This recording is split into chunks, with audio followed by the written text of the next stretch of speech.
Hello everyone, I'm Ankit and you're watching StudyIQ IS English channel.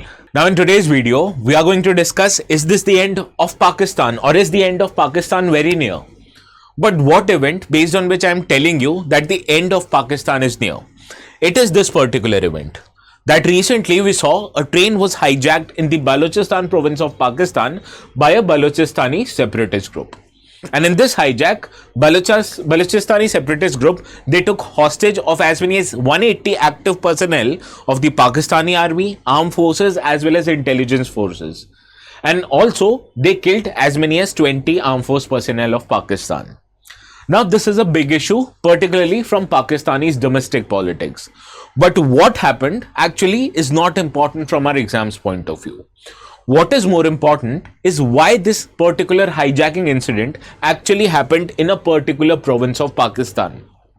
And to understand this, let us try to ascertain the geography of Pakistan. Now, if you can look from the map behind me, you can safely assume that Pakistan has 4 different provinces. Well, technically, they even claim Kashmir as one of their own provinces, but we know Kashmir is a sovereign part of India. So in reality, Pakistan has 4 different provinces. It is Punjab in its east, followed by Khyber Pakhtunkhwa in its northwestern part of the country, followed by Sindh in south, as well as towards the west, there is this province called as Balochistan, right? Now, if you can see from this map, you can safely deduce that this Balochistan is the largest of all the 4 provinces in Pakistan in terms of area. But when it comes to population, Balochistan is the least populated province of Pakistan, and there's a particular reason for it. Because the very terrain of Balochistan is quite rugged and mountainous, as similar to that of Afghanistan. So that is why this area witnesses less economic development, and as a result, even the population of this area is low. But you have to understand that this area, although is quite less economically developed and very less densely populated, but despite that fact, this area is abundant with natural resources. It is expected that this area has a substantial reserve of oil and gases and proven reserves of metals like gold and copper, which has an immense economic value.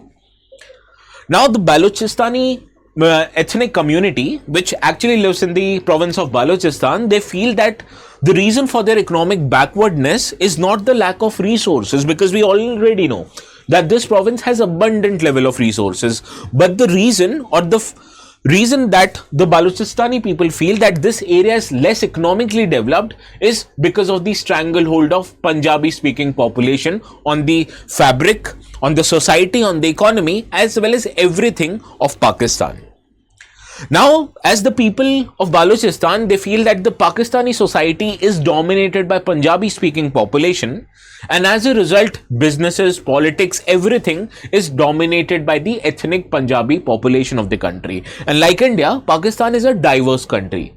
It has participation, or it includes people with different languages, different ethnicities, like Sindhi people in Sindh province, Punjabi speaking population in Punjab, Pathans located in Khyber Pakhtunkhwa, as well as Baloch living in the province of Balochistan.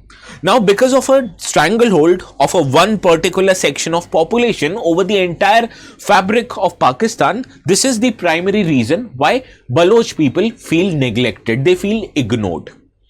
Also, another reason for their grievances is the increasingly participation of China in the province of Balochistan, because I told you, Balochistan has immense potential or immense presence of important metals as well as commodities.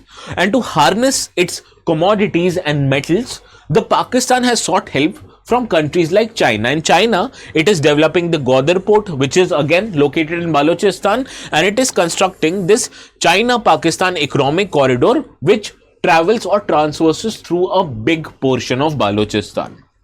And this train itself was hijacked in the Balochistan province itself. So from the entire argument, you can safely deduce that the Baloch people, they are aggrieved by the fact that they are not economically developed despite having several resources which could have actually been harnessed, and they are also feeling that Pakistan is seeking the help of China to harness the resources which was originally meant for Baloch people. And as this result, or as this region remains to be underdeveloped, this has created a melting pot or an ideal condition for separatism to prevail in this very region. And as a result, even the Balochi people, they feel that they are better off as an independent country, not as a province of Pakistan. And this is the entire reason why the Baloch people are demanding a separate country from themselves or independence from Pakistan. But you have heard this kind of a grievance before, haven't you? Well, you are correct in that regard, because Pakistan faced similar problems even in the decades of 1960s. Because if you can remember, at the time when India got partitioned in 1947, Pakistan was both on our west as well as on our east. On west we had, then it was called as West Pakistan, and in east, which is now Bangladesh, it was actually the East Pakistan. Now if you remember correctly, the region of Bangladesh, it has the Bangla speaking population in the Bangladesh. Despite the fact that this Bangla speaking population outnumbered the Pakistani or Punjabi speaking population located in western part of the Pakistan, despite this fact, Pakistan politics even back then was dominated by the Punjabi speaking population. And this was a big cause of grievances for the people living in the East Pakistan. And when we saw in the 1970, when Sheikh Mujibur Rahman, who was a Bangla leader of East Pakistan, he got a majority to form a government in then Pakistan, he was denied his rightful claim to form a government and become the Prime Minister of Pakistan. And after that, he was even imprisoned. And all of this created a situation where Bangladesh became to be liberated with an active help of Indian armed forces in the 1971 war, which happened between India and Pakistan. And since 1971, we saw emergence of a new country happened on our east side, that was Bangladesh. So this entire culmination of the grievances that happened in the East Pakistan to the ultimate surrendering of the Pakistani forces in the eastern part of the Pakistan, this led to the emergence of new country. And why am I giving you this particular piece of information? Because this is exactly the situation which is now happening in Balochistan. Because people of Balochistan, they are feeling neglected, much in a similar way that the Bangla speaking people of East Pakistan felt in 1960s. And as we know, this resulted into liberation of Bangladesh. Now, Pakistan on one hand, it blames India for fanning the discomfort or discontent in the Balochistan, because Pakistan, to save its own face, it is saying that it is India which is seeking or which is trying to incite the violence in the state of Balochistan. But they have to remember that it is their own chickens that they have come to roost. Because Pakistan, since time memorial that we remember, they have been nurturing terrorists in their country and then sending them across the border into India in states like Jammu and Kashmir to create mayhem. But now when their own terrorists or their homegrown people are inciting violence against their own armed forces, they are blaming India. But the reason for this entire fiasco in Pakistan is not India or not any other third country, but Pakistanis themselves. So this was all from my side on this video. Please stay tuned to our channel for more such informative videos.